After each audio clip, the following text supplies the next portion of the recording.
Fokusnya tetap sama untuk ngaji kita. Fokusnya tetap pada pengayaan ilmu. Diharapkan rumusnya kayak Sokrates. Katanya Sokrates, semakin banyak ilmunya, harusnya orang itu semakin baik perilakunya. Tambahnya ilmu harus korelatif dengan semakin baiknya amal. Kenapa begitu? Mungkin teman-teman komplain, kan banyak orang ilmunya banyak tapi juga kurang ajar. Nggak, orang yang ilmunya banyak kok tetap kurang ajar. Itu kalau menurut Sokrates dia bukan orang pinter.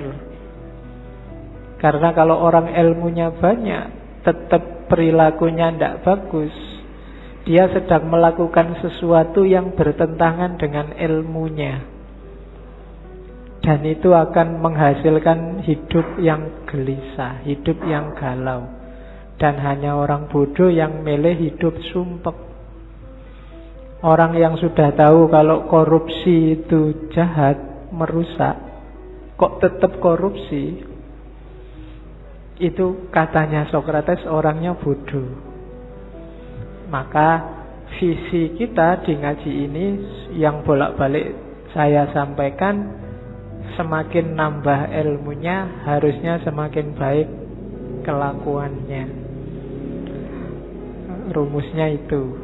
Kalau belum, ya diusahakan. Kan cuma itu.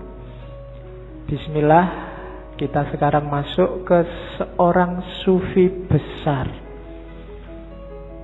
Asalnya dari Balkh.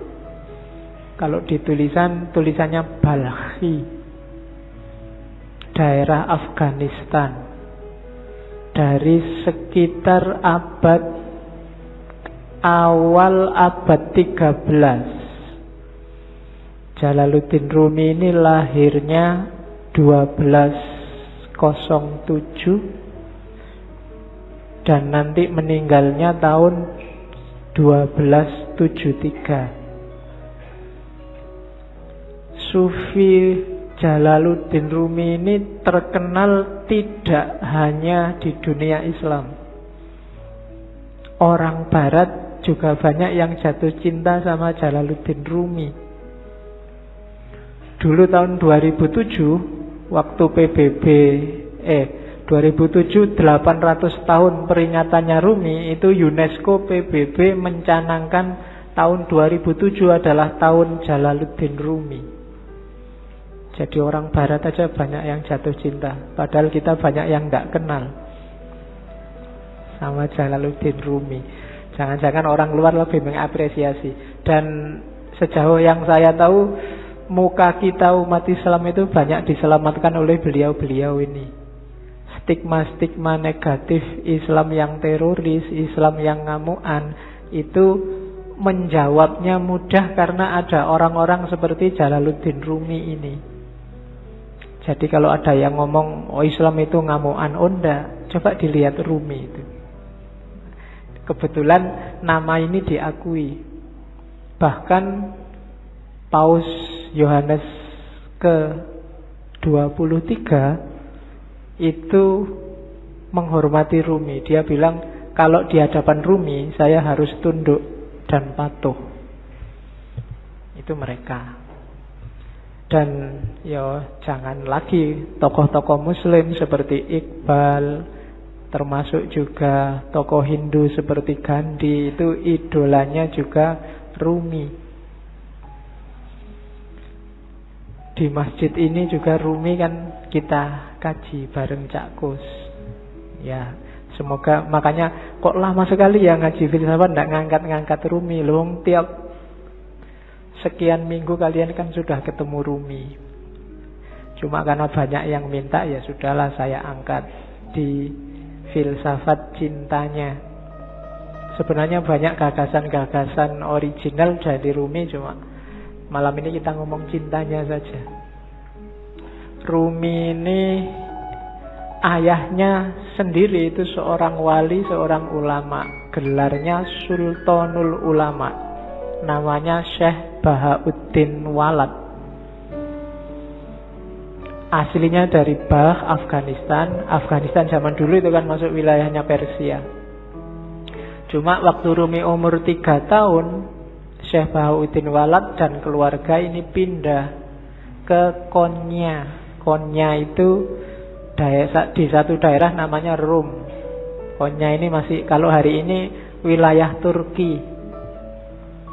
Makanya karena tinggalnya di daerah Rum, gelarnya, panggilannya Rumi. Asalnya dari Rum. Nama aslinya Jalaluddin.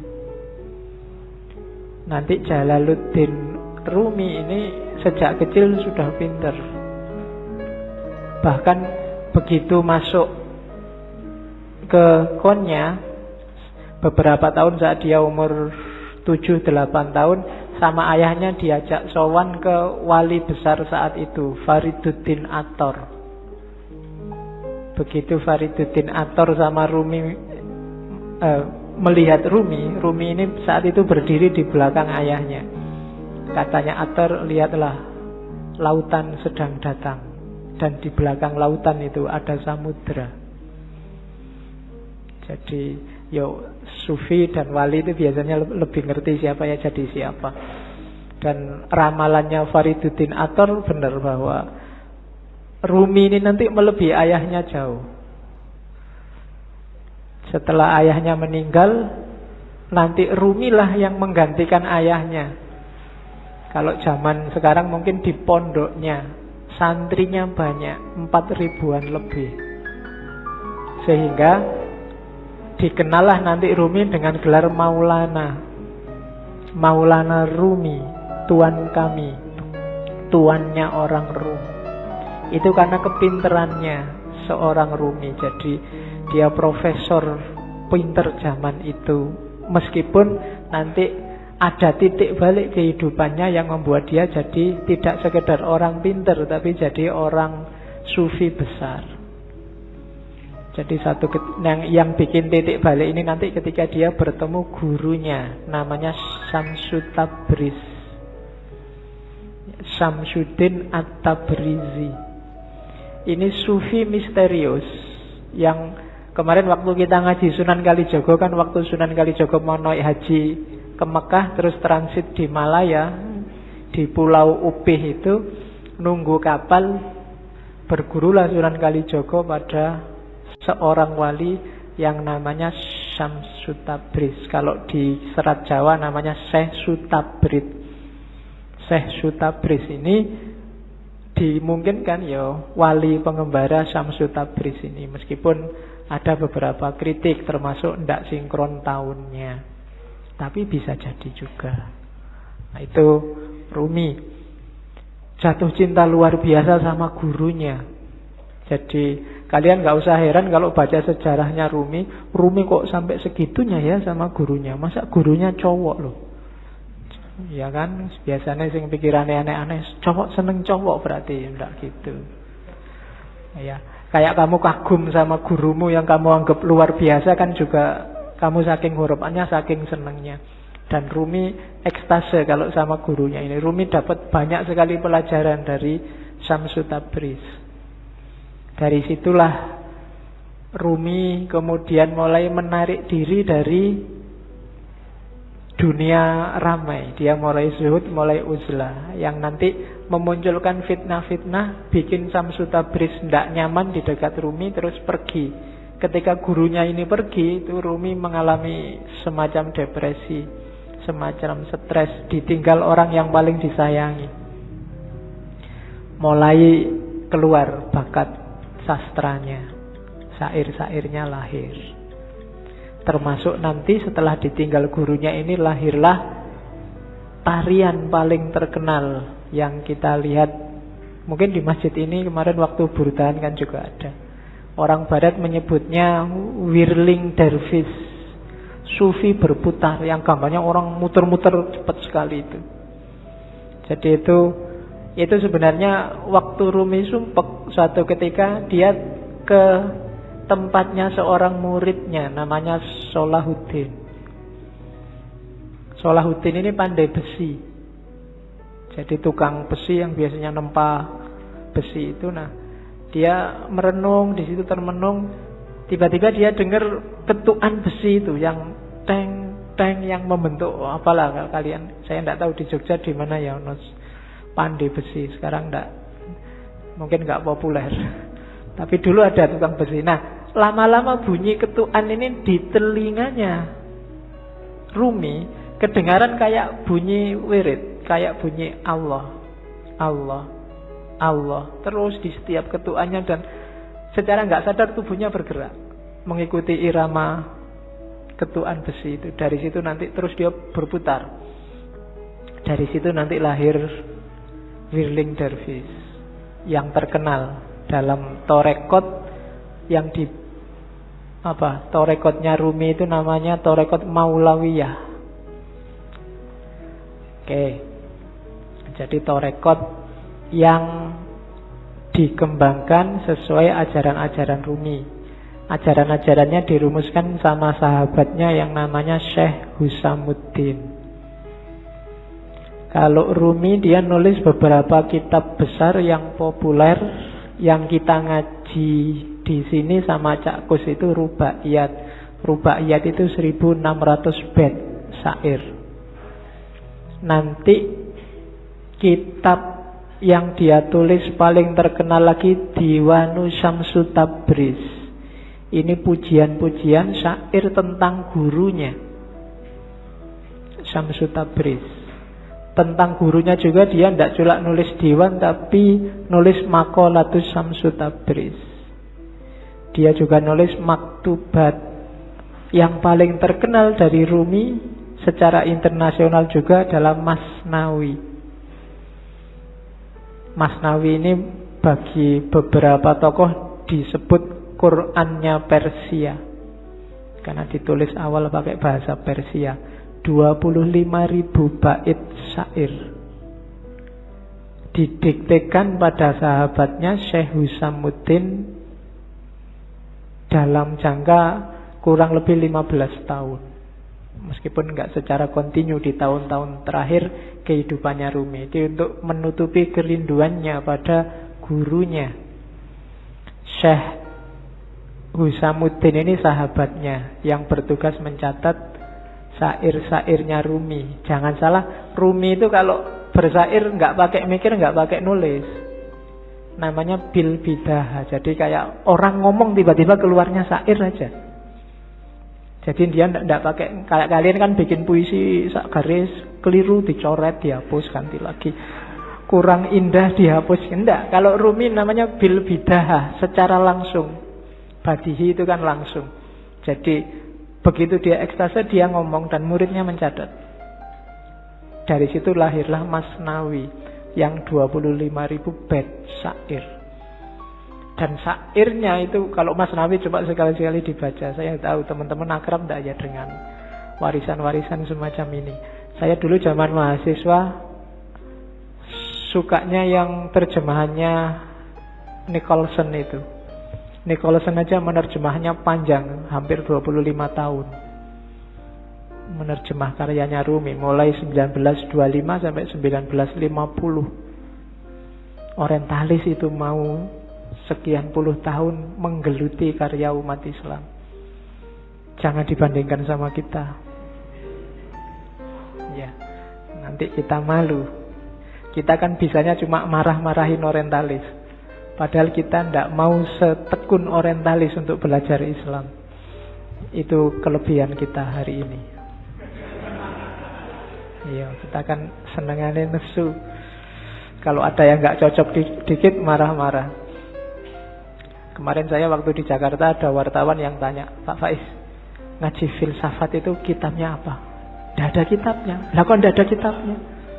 Ya memang tidak ada. Lah terus pakai apa? Tak bilangin kitabnya itu kitab cahaya. Kan kitabnya cahaya toh kita. Iya. Jadi terus yang datang itu siapa aja kan? Biasa tak pakai guyon itu kan. Yang datang ke sini itu semuanya bercahaya. Karena senengannya pegang HP, dipegang wajahnya bercahaya semua. Ada yang tanya gitu. Ya kemarin saya waktu sama Pak Said Akil itu kan terus Gimana ya Pak solusinya, ada hoax, ada berita palsu, itu kan di panel sama banyak tokoh yang lain. Solusinya banyak, tapi ya masih sumpek aja. Akhirnya terakhir, kata-kata terakhir Pak Faiz gimana? Gimana kalau kita berdoa saja?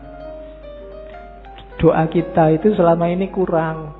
Kita kan biasanya doanya Rabbana atina fid dunya hasanah wa fil akhirati hasanah. Sekarang dunianya tambah satu lagi, dunia maya. Itu kan kita kan bingung hari ini gara-gara dunia maya. Jadi gimana Pak Yai Said kalau doanya sekarang kita tambah ya Rabbana atina fid dunya hasanah wa fid dunya maya hasanah wa fil akhirati hasanah. Ya, wong Jakarta bingung iki kiai opo iki. Oke, terus. Jadi Rumi seperti itulah sosoknya. Kalau dari sisi fikih, Rumi ini Hanafiyah, bukan Syafi'iyah. Kalau dari sisi kalam, Rumi ini Maturidi, Sunni jelas. Jadi di antara Sufi besar, kebanggaannya orang Sunni itu Jalaluddin Rumi. Ada satu kisah yang saya suka waktu Rumi berguru sama Syamsul Tabriz. Satu ketika gurunya ini kan wali itu kan so aneh-aneh. Satu ketika Rumi, kita malam-malam ngobrol gini kan enaknya sambil minum ya. Mbok tolong kamu beliin tuak, beliin arak, nanti kita minum bareng-bareng. Rumi heran, sampean ini sehat Pak Guru? Kan kamu sering gitu hari ini kan, Anda sehat? Mesti gitu. Ya. Sekarang kan sering kamu disindir gitu kan, di WA di Facebook kan mesti gitu. Anda sehat? Yang paling banyak sekarang Anda Muslim? Mesti gitu. Ya. Kalau yang perempuan gampang jawabnya bukan, saya Muslimah. Sama gurunya disuruh beri arak, disuruh beri minum-minuman keras. Kan Rumi, lah gimana guru saya malu nanti kalau ketahuan murid-murid saya, ketahuan orang-orang, wong wali kok malah minum-minum. Loh kamu mau apa enggak? Kalau enggak mau ya enggak usah jadi muridku. Yalah terpaksa berangkat. Padahal kedai arak itu ada di perkampungan orang Nasrani. Akhirnya Rumi ya wis gampang lah diatur. Terus dia pakai jubah besar. Habis beli terus dimasukin jubahnya biar enggak ketahuan. Ya kok dilalah orang-orang Nasrani yang ada di situ ngincer, ini ngapain Rumi di sini? Malah beli minuman keras. Diikuti dari belakang. Begitu nyampe depan masjid, teriak ini orang Nasrani. Lihat wali kalian, sufi kalian beli minuman keras. Itu orang masjid, masa toh nggak percaya awalnya. Begitu dibuka, coba lihat di jubahnya. Bener ada minuman keras di situ. Wah, wali palsu berarti dipukuli banyak orang Rumi di situ. Saat Rumi dipukuli terus gurunya datang, Syamsul Tabriz. Gurunya bilang, kalian salah paham, itu bukan minuman keras, itu cuma air putih biasa. Waktu coba lihat, ternyata benar air putih biasa. Itu sebenarnya pelajaran buat Rumi. Rumi, kamu membanggakan apa? Status, nama besar, kewalian, penghormatan orang lain. Apa benar mereka menghargaimu, menganggapmu penting, menganggapmu besar? Wong cuma gara-gara botol kecil ini aja kamu sudah dipukuli. Jadi tidak ada atribut, tidak ada nama, tidak ada kebesaran, tidak ada kebanggaan. Kalau sama orang lain ya manusia itu begitu. Maka jangan menyombongkan nama besar, jangan menyombongkan nama baik. Mungkin di Indonesia dulu ada ulama yang gara-gara nikah lagi, terus orang se-Indonesia marahin dia. Ada kan begitu? Nama besarnya langsung jatuh. Loh itulah rakyat, itulah masyarakat. Kalau kita mengandalkan pendapat masyarakat, kita menjaga nama baik di tengah masyarakat, apa nama itu? Apalagi di era hari ini kan fitnah, berita bohong berseliweran. Kalau kita andalannya nama baik, besok kamu tak bikinin hoax, namamu langsung jatuh. Maka jangan mikir itu. Tidak usah sibuk dengan orang menganggap aku baik apa enggak. Yang penting lakukanlah, jadilah orang baik. Tidak usah mikir benar enggak aku baik, orang melihatku baik. Ada kebalikannya, aslinya kamu jelek tapi kamu ingin dianggap baik. Itu nanti yang disebut pencitraan. Nah, oke. Wong kamu foto aja kan, foto itu kan harusnya nggak menipu. Tapi kan kamu cari aplikasi sekiranya wajahmu bisa kelihatan cakep kan gitu. Foto dari depan jelek, dari samping dari sana, kan sering-sering begitu. Oke, bismillah, sekarang kita lihat ya. Punya apa Rumi? Sebentar kita lihat garis besar pikirannya sebelum masuk ke cinta. Gagasan dasarnya hampir semua sufi adalah melampaui yang lahiriah. Itu kalimat-kalimatnya Rumi. Dari fihi mafihi itu salah satu karya Rumi yang tidak puisi, tapi bukunya agak tipis, yang ngomong tentang metafisika. Jadi katanya Rumi, segala sesuatu yang tampak di depan kita bukanlah hakikat yang sesungguhnya. Ini hampir semua sufi bilang begini. Yang lahir itu tidak sejati. Yang kelihatan itu tidak asasi. Rumi ngasih contoh. Yang tampak dari bumi adalah debunya. Namun di balik debu itu adalah sifat-sifat Tuhan yang mengejawantah. Dimensi dalamnya adalah emas permata, sementara dimensi luarnya adalah sebongkah batu. Jadi ini penekanan sangat serius dari para sufi. Kita jangan ketipu oleh lahiriah. Karena yang lebih punya nilai itu adalah yang dibalik lahir. Ya kalau manusia berarti ruhaniyahnya lebih penting. Kalau itu sesuatu berarti esensinya, bukan eksistensinya. Yang ruhaniyah bisa menipu. Bumi itu kelihatannya cuma debu, tapi kalau kamu masuk ke dalam, banyak hal berharga di situ. Ada emas, ada minyak. Banyak juga hal tidak berharga. Lebih kotor dari rebu, mungkin kotoran, tapi dia tidak kelihatan, ada di balik yang fisik. Maka jangan ketipu yang fisik.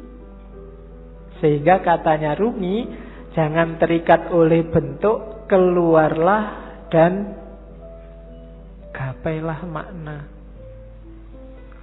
Kacamata ini ya kacamata lahirnya, cuma kan lahirnya tidak penting. Yang lebih penting apa? Maknanya. Alat untuk baca. Kalau cuma lahirnya ya cuma kaca sama plastik sama itu. Dia jadi bermakna karena apa? Ada sesuatu yang dikandung di balik yang fisik apa? Dia bisa dipakai untuk baca. Itulah makna. Atau mungkin pas kamu gatel terus dipakai untuk garuk-garuk. Ini kan makna namanya. Kelihatannya tidak penting, tapi dia maknanya apa itu lebih penting. Teh ini misalnya, ini kan minum biar kamu hausnya hilang. Menghilangkan haus itu makna dibalik barang yang warnanya coklat ini. Itu lebih penting. Jadi haus yang hilang itu lebih penting daripada teh yang warnanya coklat ini. Jadi bukan tehnya, kualitas apapun teh misalnya, kok tidak bisa menghilangkan haus, ya kamu tidak nganggap penting, mungkin tidak kamu minum. Bismillah ya, dicoba ya menghilangkan haus benar apa. Oke. Tidak usah dijawab. Kamu nunggu aku ngomong menghilangkan haus apa enggak ya?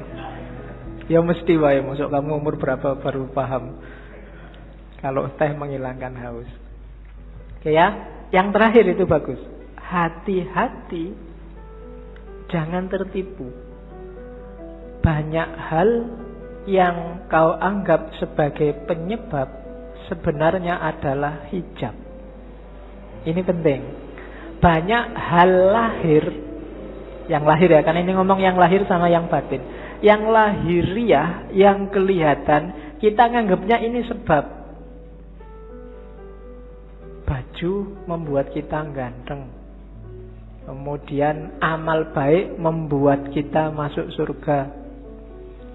Macam-macam yang lahir-lahir ya. Katanya Rumi, hati-hati. Yang kita anggap sebab sering-sering malah jadi hijab. Hijab itu sesuatu yang menghalangi kita, malah menjauhkan kita dari Allah. Banyak hal yang kita anggap, oh gara-gara amalku yang ini loh, sekarang aku jadi tentrem hidupku. Seolah-olah kamu yang bikin hidupmu tentrem dengan kamu beramal. Allah tidak main di situ. Itu yang disebut hijab. Perannya Allah kamu hilangkan. Kamu menjauh dari Allah gara-gara yang kamu anggap sebab tadi. Gara-gara amalku ini sekarang rezekiku berkali lipat. Amalmu itu kan sebab. Itu loh. Kamu nganggap dengan kamu beramal terus Allah ngasih kamu. Jadi kayak kamu bisa merentah Allah. Ini hijab kalau bahasanya Rumi. Bikin kamu malah jauh dari Allah. Seolah-olah kamu yang mengatur ceritanya. Padahal bukan. Kan sering ya yang ceramah-ceramah, mari kita sedekah sekian, nanti baliknya sekian. Ya, dompet, mana dompet? Kan mesti gitu. Sering-sering. Nah, enggak, iya mungkin begitu, tapi jangan dianggap sebabnya itu. Terserah Allah lah. Misalnya Allah menjanjikan 7.000 terus kamu cuma dikasih 5.000, apa ya? Kamu bisa komplain. Atau ayatnya bilang 7.000 terus kamu dikasih 700.000, kan ya enggak suka-suka Allah. Amalmu bukan sebabnya. Kalau kamu merasa amalmu sebabnya, kalau kamu merasa yang lahiriah sebabnya, biasanya terus jadi hijabmu yang bikin kamu jauh sama Allah. Seolah-olah yang bikin cerita dirimu. Sodakoah biar nggak ketemu bencana. Seolah-olah kamu yang ngatur ceritanya. Itu yang oleh Rumi disebut hijab. Jangan salah, yang lahir-lahir, yang sering kita anggap sebab, itu ternyata nantinya berubah jadi hijab. Jadi lampauilah yang lahiriah itu. Terus, nah, kata-kata Rumi lagi. Kalau manusia dianggap manusia dari fisiknya, dari lahirnya saja, maka Muhammad dan Abu Jahal itu memiliki kualitas yang sama. Lukisan di dinding pun persis seperti manusia. Lihatlah apa yang kurang, lukisan indah itu kehilangan ruhnya. Jadi manusia juga begitu. Jadi manusia atau tidak yang sejati tidak tergantung fisik, tapi tergantung dimensi batinnya. Kalau hanya fisik, maka Muhammad dan Abu Jahal itu ya sama-sama Arabnya, sama-sama punya jenggotnya, sama-sama pakai jubahnya, sama-sama pakai bahasa Arab, sama-sama takbir. Mungkin. Tapi yang membedakan apa? Ruhaniyahnya, batinnya. Maka kalau menilai, patokannya jangan luarnya. Kalau kamu menilai orang baik, wah ini pakai jenggot, pakai baju jubah, batuknya hitam, radikal mesti. Nah, itu namanya kamu hanya dari lahirnya. Oh, pakai kopiah, pakai sarung santri, bid'ah mesti kelakuannya. Ah, itu cuma dari lahirnya. Apa yo ngerti? Cuma dari lahir, kan begitu. Kalau hanya kamu lihat lahirnya, mungkin yo bintang-bintang film itu yo harusnya sangat berkualitas, superhero atau main jadi wali, kan ada itu jadi kiai itu. Kalau cuma lahirnya loh ya. Oke, jadi ndak lampaui yang lahir, jangan ketipu oleh yang lahiriah. Banyak orang tertipu di situ. Jadi katanya Rumi, duhai saudara, engkau adalah apa yang kau rasakan dalam pikiranmu. Selain itu hanya tulang dan daging. Kalau kau anggap dirimu bunga, maka engkau adalah taman bunga. Kalau kau anggap dirimu semak berduri, maka engkau hanyalah bahan bakar perapian. Itu maksudnya Rumi, ayo kita garap wilayah batin kita. Kamu nganggap dirimu hari ini apa?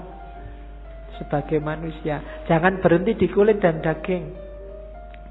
Jangan sibuk mikir,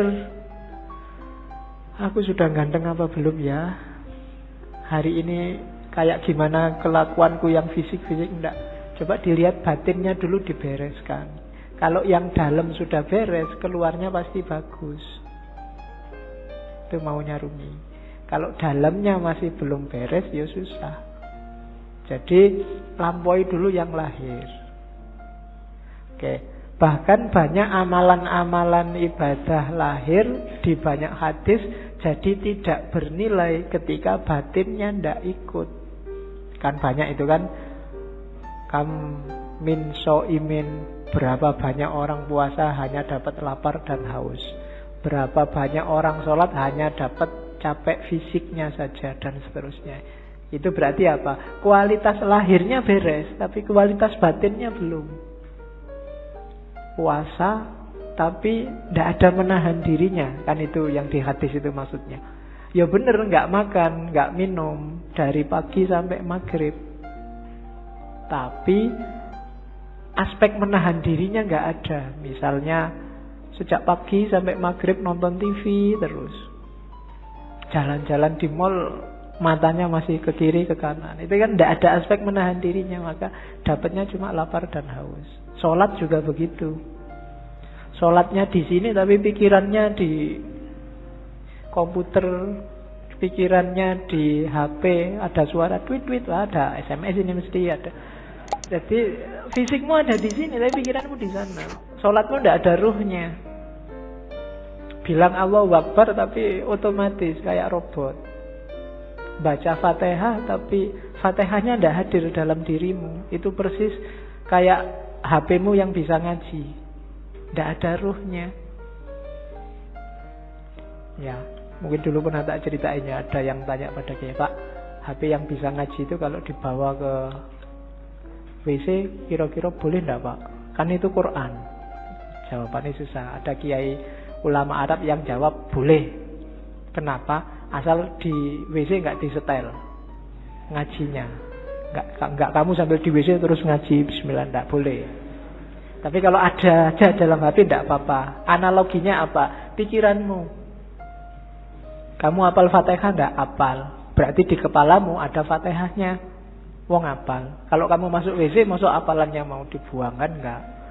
Berarti tulisannya ada, hafalannya aja, masuk WC asal enggak kamu bunyikan waktu di dalam WC.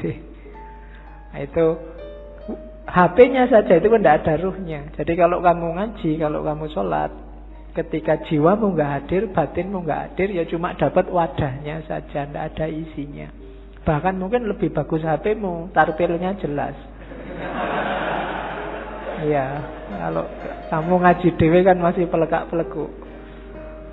Nah, jadi rumus pertama katanya Rumi, yuk dilampaui yang lahiriah. Jangan berhenti hanya sudah bisa melakukan amal-amal lahir. Dibereskan dulu yang batin. Oke, rumus selanjutnya. Ini sebelum cinta ya, belum, biar nanti paham apa maunya Rumi. Ini sama kayak banyak sufi yang lain. Katanya Rumi, manusia ini jagat kecil.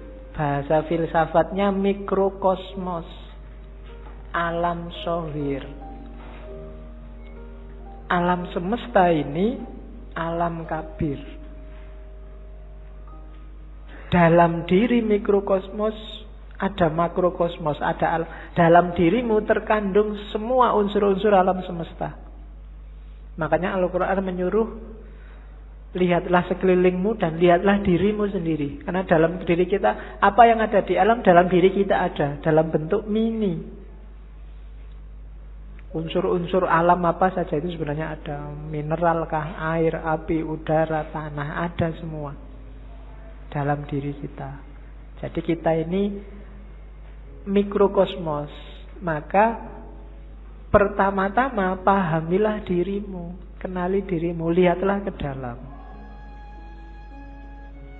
Nah, kalau sudah paham diri kita, kita akan paham alam semesta. Karena dalam diri kita ada seluruh alam semesta. Kalau kita sudah paham alam semesta, kita akan paham Allah. Karena alam semesta ini manifestasi dari sifat-sifat Allah semuanya. A sampai Z. Makanya ada hadis yang bilang man arofa nafsahu faqad arofa robbahu. Barang siapa kenal dirinya, dia akan kenal Tuhannya. Rumusnya apa? Dalam diri kita ada alam semesta, makrokosmos. Makanya kita disebut mikrokosmos. Begitu kita paham makrokosmos dan mikrokosmos, kita akan paham tentang Tuhan. Kenapa? Karena alam semesta ini isinya adalah manifestasi dari semua sifat-sifat Tuhan. Tuhan yang penyayang, Tuhan yang pemaaf, Tuhan yang teliti, Tuhan yang maha adil, dan seterusnya. Itu kan ada di alam semesta ini. Keadilannya, sayangnya, dan seterusnya itu kan bisa kita lihat di jagat besar. Termasuk jagat kecil diri kita sendiri. Betapa telitinya Allah. Misalnya matahari itu kalau lebih dekat 10 cm aja dari bumi, bumi tidak akan kuat, dia akan terbakar dan kalian tidak bisa hidup. Atau dia lebih jauh 10 cm saja, bumi juga tidak akan ada kehidupan, pasti akan beku. Kok matahari bisa pas begitu? Itu ketelitian Allah. Tidak mungkin nggak sengaja. Itu iseng aja, Pak, nggak sengaja. Tidak, itu Allah yang teliti. Tubuhmu kan juga teliti. Sikunya pas gini, coba sikunya di sini mungkin kamu ya susah, ya kan? Kenapa yang tumbuh terus rambut ini kok enggak tumbuh terus? Kalau jenggot bisa panjang tapi ini enggak bisa panjang, dan seterusnya. Itu kan ketelitian Allah. Dalam alam zohir dan alam kabir, kamu bisa membaca semua tanda itu dan menemukan Allah dan memahami Allah. Maka man arofa nafsahu faqad arofa robbahu. Jadi manusia sebagai mikrokosmos dan makrokosmos. Maka hakikatnya kita dan alam itu levelnya sama. Jangan mengeksploitasi alam, jangan merusak. Itu apa? Karena ini bagian dari kita. Termasuk dengan sesama. Kita dan masyarakat yang lain itu satu. Kita dan alam semesta itu satu. Hanya kita dalam bentuk mini. Oke, saya lanjutkan. Karena malam ini materinya agak banyak. Ini kalimat yang saya suka dari Rumi. Jangan engkau seperti iblis, hanya melihat air dan lumpur ketika memandang Adam. Lihatlah di balik lumpur beratus-ratus ribu taman yang indah. Kalimat ini menurut saya penting karena orang Indonesia hari ini cara berpikirnya landasannya adalah suudzon. Nganggap orang lain jelek, khususnya yang berbeda dengan dirinya. Kalau sudah benci, tidak ada baiknya sedikit pun. Itu disindir oleh Rumi. Orang kayak gini, kayak iblis yang melihat Adam hanya dari sisi air dan lumpurnya. Tidak melihat bahwa siapapun itu kalau manusia di balik yang fisik yang kelihatan, mungkin yang kurang ajar, yang jahat, yang ada entitas ketuhanan.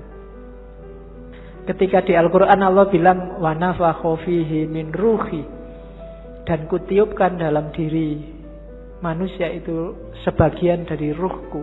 Itu kan ya untuk semua manusia, tidak cuma untuk orang baik saja. Ya orang jahat ya ada ruhnya juga yang bagian dari Allah. Hanya saja di orang-orang yang jahat, yang jelek ini, ruhnya Allah ini terhijab banyak sekali dia sehingga tidak kelihatan. Sehingga gelap. Tapi dia tetap manusia, harus ditolong. Tidak kayak iblis, dilihat jeleknya saja pokoknya. Nah, yang melihat jeleknya saja itu hanya melihat air dan lumpurnya Adam. Padahal Adam itu punya ribuan, ratusan ribu taman yang indah. Manusia itu indah. Kehidupan manusia juga indah. Ya kita sendiri yang sok-sok merusak. Dengan nafsunya tentunya ya. Hari ini kita sering jadi iblis. Kita ya jangan nunjuk orang lain. Biasanya nek wis benci kan terus gak ono api belas. Sejahat apapun orang, pasti ada sisi-sisi tertentu dalam hidupnya yang masih baik. Perampok, pembunuh itu kalau pas dia makan, ya ketika dia makan ini baik, dia memelihara jasad titipan Allah dalam dirinya. Waktu dia pulang, misalnya punya anak kecil terus ndulang anaknya, itu ya baik. Mungkin terus dia mandi, menjaga kebersihan, itu kan juga baik. Mungkin di antara hasil curiannya eman-eman ini, sodako sebentar tetanggaku ada yang tidak, iki yo apik meskipun barang colongan itu tadi. Malingnya jelek iya, ngerampoknya jelek, tapi banyak sisi yang baik dalam kehidupannya. Tapi kalau begitu kita benci, yang baik-baik ini nggak kita lihat. Sebaliknya kadang-kadang juga begitu kita suka, yang jelek-jelek nggak kita lihat. Nah, maka yang penting yang pertama jangan kayak iblis ya, suka benci orang lain. Kalau ada orang tersesat, diingatkan. Kalau dia ngeyel, ya sudah, kan gitu rumusnya. Ada orang mau ke Jakarta kok jalannya ke timur, ya jangan dimarahi, jangan dipisu-pisui, dipukuli, kurang ajar kamu ke Jakarta kok ke timur, kan enggak. Ya mas, Jakarta itu ke barat, sampai kok jalan ke timur. Ya suka-suka saya dong. Ya sudah, kan gitu aja. Hari ini kan kamu gitu, ada orang kamu anggap sesat, terus kamu marah-marahi, kamu pukuli, nggak ditunjukkan yang benar gimana. Tunjukkan ya, tugas kita kan cuma tabligh, sampaikan aja. Kalau nggak diterima ya sudah. Perkara nek kamu kesasar mau ke Surabaya kok terus nyampe Banyuwangi, mau ke Jakarta nyampainya Banyuwangi, ya dinikmati saja. Urusannya dia. Nah, yang penting kita jangan jadi iblis. Kalau ada orang beda, orang kita anggap sesat, terus kita lihat jeleknya saja. Terus, ini penting juga, akal. Rumi termasuk orang yang memposisikan akal tidak sebagai puncak. Akal itu penting, tapi akal hanya transit. Akal harus dilampaui. Tidak boleh orang berhenti hanya di akal. Di Masnawi itu ada cerita yang mungkin sering dikutip orang. Cerita ahli bahasa dan tukang perahu. Jadi ada ahli bahasa naik perahu sama tukang perahunya. Sambil naik perahu terus ngobrol. Mas tukang perahu, sampean ngerti nggak kalimat majemuk itu apa? Nggak ngerti pak. Sampean sudah tua kalimat majemuk aja nggak ngerti. Rugi sampean hidup itu. Sampean ngerti nggak kalimat sastra itu kayak gimana? Nggak tahu pak. Apalagi sampean sudah umur tua gini sastra aja nggak ngerti. Buat apa umur sampean dihabiskan? Sampean ngerti nggak? Pokoknya diajak ngobrol gitu, dimarahi terus, dilecehkan terus. Tiba-tiba terus ada badai. Kapalnya mau tenggelam, katanya yang punya perahu, waduh ini pak, sampean bisa nggak berenang? Nggak bisa. Sampean sampai tua berenang aja nggak bisa, ya wassalam sampean mati, bye-bye tak tinggal ya, sudah selesai. Nah, itu cerita ini terkenal, nanti variasinya macam-macam.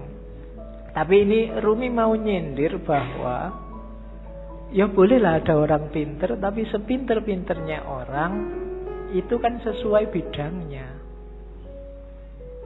Yang pinter filsafat mungkin tidak ngerti sama sekali tentang fikih. Yang pinter fikih mungkin tidak ngerti tentang kalam. Yang teknik mungkin tidak ngerti tentang kedokteran. Sak jago-jagonya Habibie, kamu tanyain, Pak Habibie, ngerti nggak teorinya Ghazali tentang? Nggak ngerti dia. Dia ilmunya penerbangan. Jadi, ndak. Maka orang pinter yang sombong itu janjinya orang bodoh. Sepinter apa sih dia? Ilmunya seluas apa sih? Nggak ada. Orang itu selalu pinternya fakultatif, sesuai fakultasnya masing-masing. Nggak ada ilmu universal. Makanya nggak ada kuliah di universitas, yang ada di fakultas. Universitas cuma mengkoordinir. Kalau digabung dari banyak fakultas, jadilah universitas. Kan logikanya begitu. Jadi cerita ini sebenarnya Rumi menyindir, sejago-jagonya akalmu hanya bisa menangkap sesuai pengalamanmu masing-masing. Tidak akan lebih dari itu. Tapi saya ngerti dunia luar angkasa loh Pak. Paling kamu pernah baca buku tentang luar angkasa, kan itu aja. Filsafat saya juga ngerti, matematika juga ngerti. Yang kebetulan kamu ngalami membaca atau ngalami belajar. Yang tidak ya enggak. Sokrates mungkin orang paling pinter, tapi sama istrinya urusan nyambel apa urusan bikin sayur itu tetap menang istrinya. Ya kan? Sepinter apapun Immanuel kan, kalau bannya bocor, kan ada cerita satu ketika Immanuel kan bannya bocor, sadelnya patah. Begitu nyampe di tukang sadel, Immanuel kan pingin nguji yang punya, tukang sadel tolong saya dibikinin sadel yang pakai rumus trigonometri plus 2 kali. Dari tukang sadel tidak bisa saya. Kalau sadel biasa bisa, kalau pakai rumus macam-macam tidak bisa. Ya memang beda ilmunya. Jadi yang pertama catatannya akal itu tidak segalanya. Kalau kita hanya bersandar pada akal, maka kita bersandar pada batas pengalaman kita sendiri. Karena sejauh apapun ilmu kita, ya sebatas yang pernah kita alami. Ilmunya mahasiswa filsafat pasti beda dengan mahasiswa pendidikan, pasti beda dengan mahasiswa teknik. Itu batasnya akal. Jadi saya bilang tadi, akal hanya transit. Katanya Rumi, akal, jasmani, lahiriah ini harus sih, cuma dia bukan tujuan. Dia hanya alat transit kita untuk menggapai yang lebih dalam, lebih tinggi, wilayah ilahiyah. Jadi jangan dihentikan akal untuk akal. Atau kalau fisik misalnya harta untuk harta, tidak bisa berhenti di situ. Karena hidup kita ini rumusnya adalah inna lillahi wa inna ilaihi roji'un. Dari Allah dan sekarang sedang berjalan menuju Allah lagi. Maka apapun pengalaman, kalian punya apapun, ngerti ilmu apapun, punya harta apapun, punya kebisaan apapun, harus dalam rangka mendukung berjalan semakin dekat pada ilaihi roji'un. Termasuk akal. Kita dikasih Allah akal, panca indera, itu sebagai sangu untuk ilaihi roji'un. Jangan sampai tersesat. Bahkan Allah saking sayangnya sama kita, gak cuma itu, kita dikasih buku pedomannya langsung, namanya kitab suci. Enggak itu juga, karena khawatirnya kita enggak mau baca, kita dikasih nabi juga, dikasih rasul juga. Dalam rangka apa? Biar langkah kita ilaihi roji'un ini pas, enggak keliru. Maka katanya Rumi, akal kita, panca indera kita, apapun yang kita bisa, yang kita miliki, ini harus jadi jalan, harus kita lampaui menuju ilaihi roji'un tadi, dalam rangka bertemu dan berjumpa sama Allah. Kalau enggak, berarti satu di antara dua. Kalau bukan kesia-siaan yang nanti kita sesali, mungkin juga ketersesatan. Sia-sia itu tidak ada gunanya, kita tuas capek. Tersesat itu kita nyeleweng, jalurnya tidak ilaihi roji'un. Kalau Al-Quran bilang yang bisa ilaihi roji'un itu nafs mutmainnah. Ya ayyatuhan nafsul mutmainnah, jiwa yang tenang. Maka tugas kita di dunia ini bikin nafas kita mutmainnah, biar nanti bisa ilaihi roji'un, bisa kembali dengan mulus, dengan lancar pada Allah. Nah itu akal. Jadi termasuk ngaji ini ya, ngaji ini tidak boleh bikin semakin jauh dari Allah. Harus bikin paling tidak selangkah kecil lebih dekat sama Allah. Kalau enggak, mending kamu tidak usah ngaji. Kalau ada ya Pak, saya itu ngaji filsafat terus jadi nggak yakin Allah itu ada apa enggak. Terus kamu tidak usah ngaji lah kalau gitu. Kok waktu ditanyain Allah besok kamu nunjuk aku.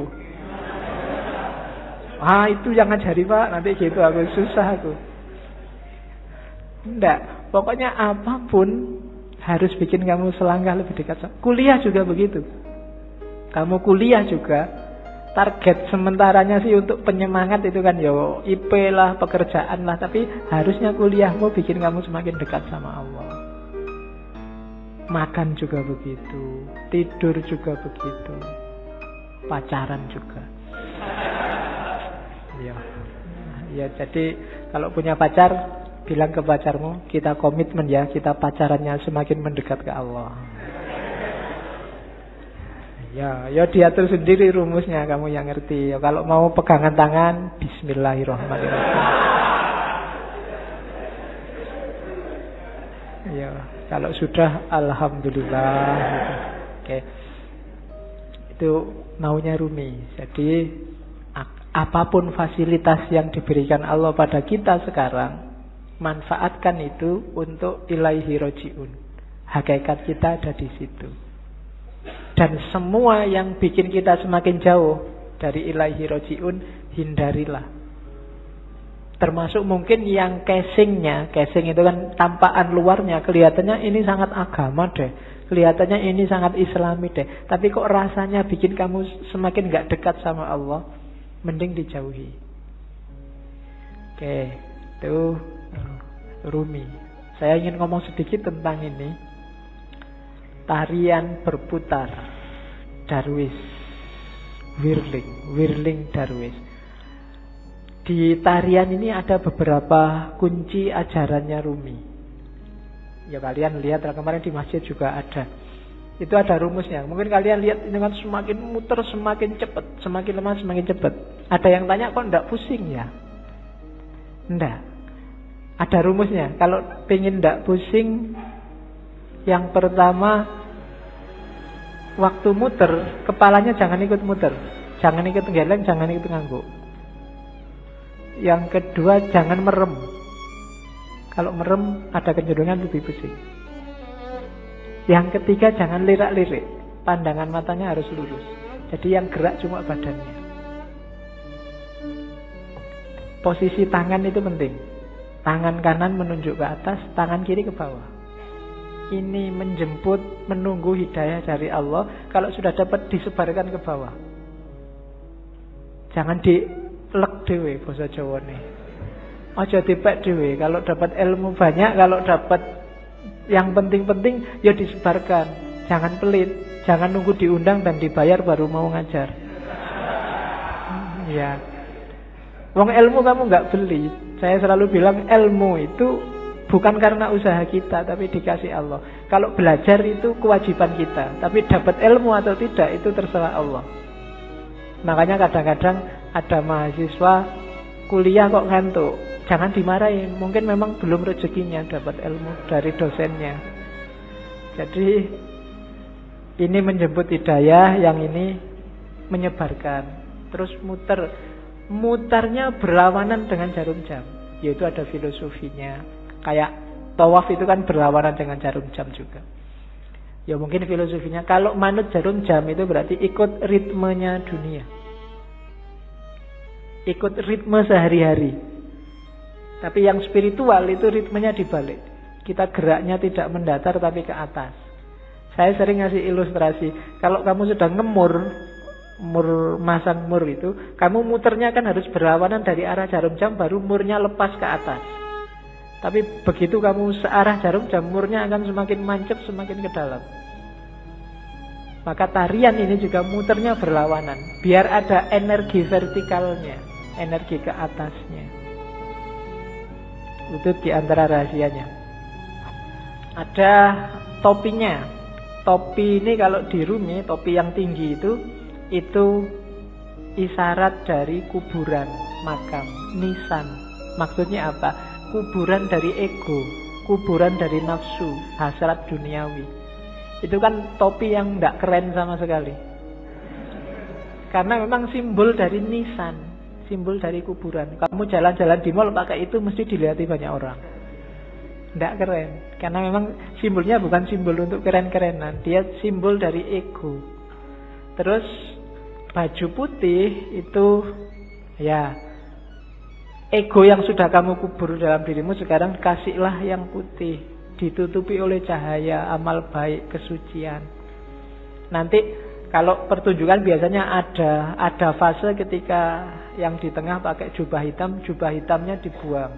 Nah, itu berarti membuang semua yang hitam-hitam, yang jelek-jelek, untuk lahir sendiri jadi putih. Terus nanti ada gerakan kayak orang kedinginan itu. Nah, ini gerakan menyatu, angka 1, tauhid, dan seterusnya. Itu wawasan kecil aja. Jadi kamu jangan heran kalau ada jenis tari semacam itu. Itu ada makna spiritualnya. Nari saja tanpa makna ya eman-eman. Yang lihat tari juga harusnya bisa ngambil makna. Kalau dalam sufi, jenis semacam ini namanya sama. Sama itu seni mendengarkan. Dengan mendengarkan terus kamu tergerak mengalami kedekatan sama Tuhan. Kan kadang-kadang ada orang yang kalau wiritan sendiri dia susah dekat sama Allah, susah tergetar hatinya. Tapi begitu mendengarkan orang ngaji, mendengarkan lagu-lagu spiritual, itu batinmu tergetar.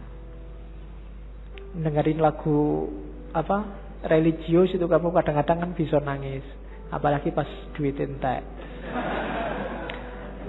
Kok sedih ya aku, kapan ini kan gitu. Nah, itu. Tapi kalau wiritan sendiri enggak, kan ada yang gitu. Maka teknik mendekat ke Allah itu sufi macam-macam. Kalau di torekotnya Rumi ini pakai tarian sama namanya. Karena ada musiknya nanti kan, dan musik itu yang bikin ekstase lebih cepat. Oke, itu Whirling Dervish namanya. Teori tentang Darwis yang berputar. Saya sudah mau masuk ke cinta, cuma puisi ini menarik saya untuk bekal teman-teman. Bagus untuk tidak kemerungsung. Banyak orang hari ini ketika kamu belajar ajarannya sufi, terus waduh berarti harus jadi sufi ini. Terus kamu besok wiritan terus, puasa terus 2 hari, tapi habis itu hari ketiga lagi, kumat lagi, terus lagi. Enggak. Katanya Rumi enggak begitu caranya, pelan-pelan, step by step. Jika engkau belum punya ilmu, hanya prasangka, ya milikilah prasangka yang baik tentang Tuhan. Begitulah caranya, katanya Rumi. Jika engkau hanya mampu merangkak, maka merangkaklah kepadanya. Gak usah nunggu pinter tasawuf, pinter ilmu kalam, pinter fikih baru mendekati Allah. Bisanya apa? Ya dengan itu kamu mendekat ke Allah. Jika engkau belum mampu berdoa dengan khusyuk, tetaplah persembahkan doamu yang kering, munafik, tanpa keyakinan itu. Karena Tuhan dengan rahmatnya akan tetap menerima mata uang palsumu. Tidak apa-apa. Kan banyak kan sekarang doa itu tidak ada rasanya karena kamu sudah hafal. Saking hafalnya kan doa Bismillahirrahmanirrahim, alhamdulillah. Doa itu kan minta. Minta apa tidak jelas. Itu mungkin malaikat ya bingung, kamu itu minta apa? Jaluk kok sambil ngeremong, sambil kadang yang jarinya sambil berdoa sambil mungkin jaluk tenan apa ya. Tapi tidak apa-apa katanya Rumi. Persembahkan saja doamu. Gusti Allah itu maha rahmat. Dengan rahmatnya dia tetap menerima mata uang palsumu. Ya. Dulu ada yang tanya ke saya, kenapa doanya orang Islam itu tidak terlalu manjur. Lebih manjur doanya orang Cina. Karena orang Islam itu pasif. Kalau doa nunggu, ya Allah kasih dong ya Allah. Kalau orang Cina maksa, ya Allah turunkan. Jadi akhirnya jatuh semua dari atas. Kamu kan nunggu buahnya jatuh. Kalau orang Cina, wah, gitu, jatuh dari atas. Oke. Jadi tidak apa-apa wis. Berdoa sebisamu. Ya agak palsu-palsu dikit, munafik-munafik dikit. Itu kan kering munafik tanpa keyakinan. Keyakinan itu penting loh dalam berdoa. Karena Allah menjawab doamu itu sejauh keyakinanmu. Saya sering bilang kan, kalau kamu berdoa, ya Allah semoga semester ini saya lulus kumlot, tapi kamu bisa ndak ya wong IPK ya ndak, kamu sendiri ragu-ragu ya ora dibales, kamu sendiri nggak yakin. Keyakinan itu penting. Pak, saya keyakinannya separuh, apa ndak usah berdoa saja? Ya berdoa saja, jangan khawatir. Allah tahu yang kamu mau. Berdoalah. Allah tetap mengakui meskipun uangmu palsu, sama Allah diterima aja, ndak apa-apa wis. Karena Allah sangat sayang sama kita. Jika engkau masih mempunyai 100 keraguan mengenai Tuhan, maka kurangilah menjadi 99 saja. Begitulah caranya, wahai pejalan. Jadi kalau kita masih tidak terlalu mantep keimanan kita selama ini, masih melanggar-melanggar, masih dosane oke, ya tidak apa-apa, dikurangi dikit-dikit. Ya 100% tidak mungkin lah ya. Dikurangi 1%, biar jiwamu terlatih. Kalau langsung dibuang semua, insya Allah gagal. Ya, saya langsung ingin ikhlas lillahi ta'ala, tidak ngejar surga Pak, tidak iso. Harus pelan-pelan. Terus biarpun telah 100 kali engkau ingkar janji, ayolah datanglah lagi. Nggak usah malu-malu. Pak, dosa saya banyak Pak, saya harus datang lagi. Enggak Pak, datang lagi aja. Allah tidak akan nolak. Tidak ada kata terlambat. Jadi tempuhlah jalan itu. Pak, itu dhuwur banget ya Pak teorinya Pak, tinggi sekali apa ya? Saya bisa Pak, bisa. Pelan-pelan, sedikit-sedikit, biar ilaihi roji'unnya sempurna. Eman-eman. Kalau nanti kamu tidak, nafasnya tidak mutmainnah, dilatih pelan-pelan. Pak, saya itu susah ikhlas Pak. Kalau sedekah mesti pamrih Pak. Ya sementara pamrih dulu tidak apa-apa, tapi tetap sedekah. Nanti lama-lama latihan. Oke, jadi tempuhlah jalan itu. Jangan ragu-ragu. Jangan nunggu. Biasanya kelemahan yang muda-muda kayak teman-teman nunggu nanti besok kalau tua. Ya, kalau yang zaman muda ndak, yang tua kelihatannya lebih berat. Memulai dari tua itu susah. Karena orang yang sudah tua itu biasanya sudah keras cara berpikirnya. Kalau bahasa psikologinya sudah jadi, dia sudah mature, sudah mateng. Barang mateng itu satu-satunya yang bisa dilakukan adalah mempertahankan kematangan atau bosok. Apa bosok Indonesia bosok itu? Iya, busuk. Jadi kalau bisa terus-terusan bertahan di mateng. Kalau tidak ya lama-lama busuk itu apa? Pikirannya tidak laku. Kalau bahasa filsafatnya out of date, ketinggalan zaman. Dirubah susah. Makanya kadang-kadang orang itu sudah tua, umur 30 kok tidak kawin-kawin, itu biasanya malah susah, malah lama, terlanjur matang. Iya. Peribahasanya kan begitu. Jodoh di tangan Tuhan, tapi umur 30 tahun ke atas Tuhan lepas tangan. Suruh nyari sendiri. Sudah capek Tuhan, nunggu sampai umur 30 kok nggak kawin-kawin. Oke. Terus, yuk kita mulai cinta. Panjang ya pengantarnya sebelum cinta.